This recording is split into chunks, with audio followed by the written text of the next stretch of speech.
Okay, good morning. Welcome to FamilyMath number 623. FamilyMath623. So I saw an interesting question, but a challenging question posed by James Tanton today about a function p, and p takes as an input some integers, I'm going to say, and outputs probably integers.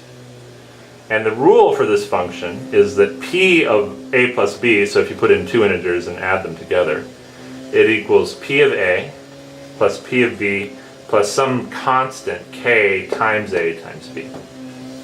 Alright. And for simplicity in the beginning, we're going to set k equal to 0 and see what we get.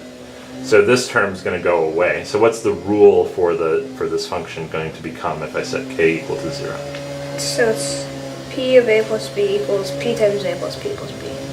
P of a plus p of b, Yeah. the function. Okay. And the other rule that I should have written down at the beginning is that p of 1 equals 1. Okay? Okay. So in this set situation, how am I going to figure out what p of 2 is? So we can say that 2 equals 1 plus 1.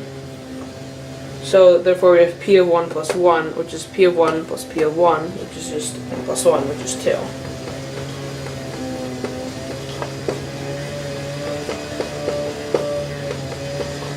Okay, so p of 2, the only thing we know about our function is that it has this rule. Yeah. So p of 2 is p of 1 plus 1, which is p of 1 plus p of 1 by this rule, which is, we know what p of 1 is. P of 1 is 1, so I get 2. So p of 2 is 2. So I would like you to use the rule to tell me what p of 3 is. Well, we could say it's p of 2 plus 1. Okay, p of 2 plus 1, And, which is well, we know it's p of 2 plus p of 1. p of 2 is p of 1. And we know p of 2 is 2 and p of 1 is 1, so it's 2 plus 1 is 3. Okay, so p of 3 seems to be 3. But we had some other choices. Instead of writing 3 as 2 plus 1, I could have written it a different way. Or you could write it's 3 plus 0. Oh, 3 plus 0. Well, we don't know what p of 0 is, but let's see if we can learn something. P of 3 plus 0, which is p of 3 plus p of 0. So p of 3 has to equal p of 3 plus p of 0. Do you see what p of 0 has to be? That means p of 0 is 0. P of 0 has to be 0. So so we learned what p of 0 was. But what else? How else could I have written 3 other than 2 plus 1 and 3 plus 0? Well, can you use non-integers? You could, but I don't know anything about the non-integer value. Well, you could write p of 1 plus p of 1 plus p of 1. Ooh, I could have done p of 1 plus p of 1 plus p of 1. Yep. But we can only use 2 values. Right, we can only use 2 sums. So far we've checked 2 plus 1, but there's another way you can write 3. Oh, how 1 about, plus 2? 1 plus 2. can you use negative numbers, or? Yes, maybe.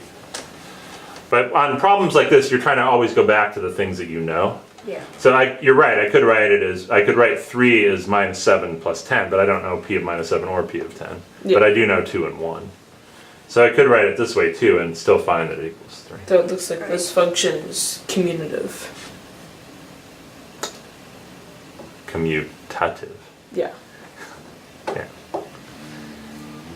What's your guess for p of 4? It's Well, 4. 4.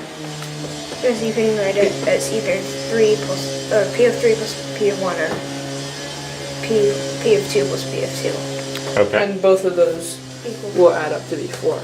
Okay. So what's your guess for the values here? What's your guess for p of n P of in n. this situation? When k equals 0 in James Tanton's function, what do you think p of n equals? N. Probably n. N. So for any number n, it looks like, or certainly for positive integers, it looks like we're going to get the value n. Right? Okay, now we're going to try a little bit more complicated. Alright. Okay.